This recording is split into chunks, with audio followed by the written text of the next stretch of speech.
मैं आपको बताऊंगा कि कैसे आप अपने दुश्मन को ज़िलो ख्वार कर सकते हैं, उस पर डंडे जूते बरसा सकते हैं। ज़िलो ख्वार इतना होगा कि वो समझो कि अपनी नज़रों में खुद ही गिर जाएगा। तो आपने मंगल या बुध के रोज़ इस अमल को करना है। करना कैसे है कि आपने इस नक्श को लिख लेना, जैसे कि आपके सामने वीडियो में नज़र आ रहा है। इसी तरह आपने नक्श बनाना है।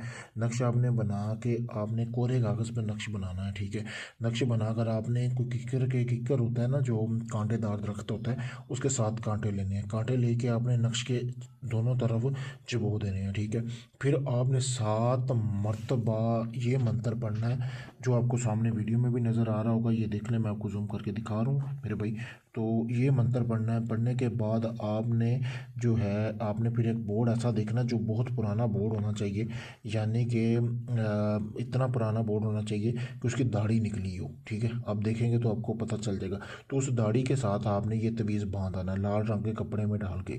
उस तवीज़ को आपने जब लिखना है तो इस तवीज़ को दोबारा गौर से देख लें। ये नक्श बनाकर आपने इसको उल्लू के खून से बनाना है कोरे कागज़ पे, जैसा आपको सामने नज़र आ रहा है। फिर लाल रंग के कपड़े में बांध के साथ अपने कांटे लगा के ऊपर ये मंत्र पढ़ना है। मंत्र यहाँ से लेकर, ठीक है, आपको सामने वीडियो में आ रहा है, यहाँ तक पढ़ना है, ठीक है। ओम ठांग ठींग, ठीक है, ठींग ठांग ठोंग स्वाहा, यहाँ तक आपने ये मंत्र पढ़ना है।